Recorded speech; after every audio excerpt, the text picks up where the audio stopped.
The researchers set out to find out whether children who, right at the very start of life, already in the womb and during the first 2 years, had limited access to sugar, go on to have fewer heart and vascular problems in adulthood. To do this, they used a unique episode from British history. During the Second World War and for some time after it ended, the UK introduced state food rationing. Sugar and sweets were strictly limited until September 1953. Every adult received about 8 ounces of sugar per week and 12 ounces of sweets per month, while small children under the age of 2 didn't receive any at all. Importantly, right after rationing ended, sugar consumption in the country rose very quickly, from about 40 grams a day to even 80 grams within a dozen or so months. This created something like a natural experiment for the scientists. Some birth cohorts were born and spent their first months of life in conditions of a forced sugar-free diet, while younger cohorts were raised in a much sweeter food environment. The authors turned to the huge UK biobank database and selected from it more than 63,000 people born between October 1951 and March 1956. They removed from the analysis people who already had cardiovascular disease at baseline, came from multiple pregnancies, were adopted, or had been born outside the UK. The key issue was a person's exact date of birth in relation to the end of sugar rationing. If the mother was pregnant when sugar was still restricted and the child spent its first year or 2 of life under that system, it was treated as having been protected from excess sugar for longer. If someone was born only after rationing had ended and from early childhood had access to more than 40 grams of sugar a day, they belonged to the never rationed group, i.e., the group exposed to higher intake. The researchers then linked these people's data to health registries and followed them over the years to see who developed cardiovascular disease, who had a heart attack, who developed heart failure, who developed atrial fibrillation or stroke, or who died from cardiovascular causes. They used advanced statistical models and very broadly adjusted the results for factors that could distort the picture: age, sex, place of birth, socioeconomic status, smoking, physical activity, parental diseases, and even genetic risk for cardiovascular disease. In the subgroup of people who had undergone cardiac MRI in the UK Biobank, they also checked whether any lasting subclinical differences in left ventricular function could be seen. The result was strikingly consistent. The longer early life had fallen in the period of sugar restriction, the lower the cardiovascular risk after age 50. Compared with people who were born after rationing ended and had always eaten in sweeter conditions, those who were exposed to rationing in the womb and for another 1 to 2 years after birth had about a 20% lower risk of overall cardiovascular disease. This was even clearer for specific events.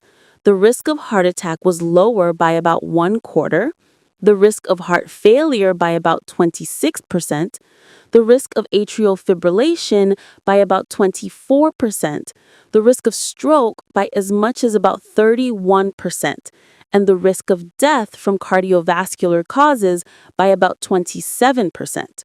What's more, heart disease in these people appeared later. For full exposure, pregnancy, plus up to 2 years of life, the onset of cardiovascular disease was delayed by an average of 2.5 years compared with peers raised in the sugar era.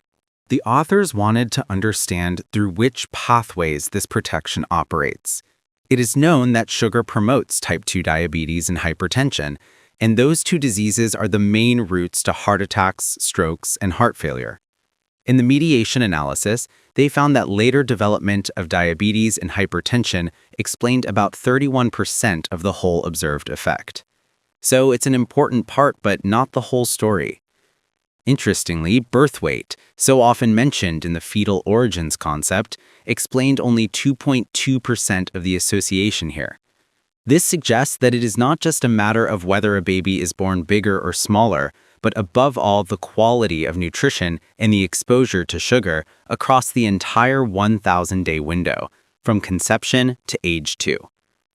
In the cardiac MRI part of the study, the differences were small but pointed in the same favorable direction.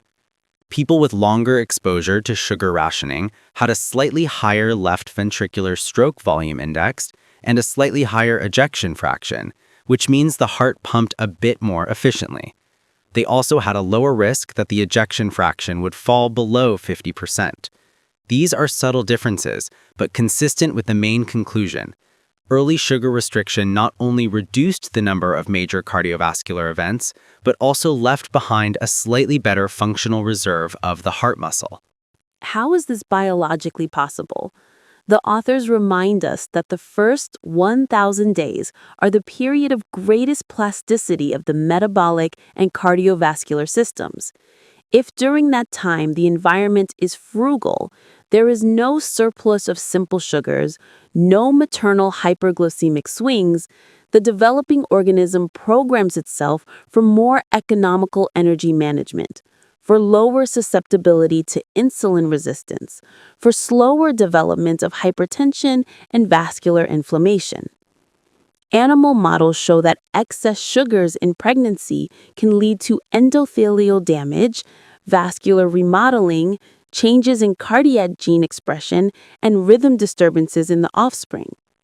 Restricting sugar in the same period works in the opposite direction: less oxidative stress, better insulin signaling, fewer adverse changes in vessel walls. Importantly, in the British rationing of the 1940s and 1950s, sugar intake levels were very close to today's WHO and American cardiology guidelines, below 40 to 50 grams of free sugars per day for an adult, and virtually zero added sugar for children under 2 years old. In other words, what was done then out of necessity and wartime constraints could be done today deliberately, and one could expect similar long-term cardiovascular benefits. Of course, the study has limitations. It concerns a generation born in the 1950s in post-war Britain with a different diet structure, a different lifestyle, and different comorbidities than today. We do not have individual records of exactly how much sugar each child ate. We only know population averages. But the authors showed that in different social groups at that time, differences in access to sugar were small because the rationing system worked fairly evenly. They also showed that for other diseases unrelated to sugar, this kind of birth cohort effect does not appear. And finally, a similar direction of results appeared in independent external cohorts. So the narrator's takeaway is this: when in the first 1,000 days of life, from conception to age 2, the child's body is not flooded with added sugar, then in adulthood, that person has a lower risk of heart attack, heart failure, atrial fibrillation, stroke, and cardiovascular death, and these diseases appear later. Part of this protection comes from the fact that such people are less likely to develop diabetes and hypertension in adulthood, but most of the effect seems to be programmed very early. The practical conclusion is simple and very timely. Nutrition policies and guidelines that genuinely limit added sugar in pregnant women, breastfeeding women, and children up to 2 years of age can have a visible, measurable cardiovascular effect only half a century later.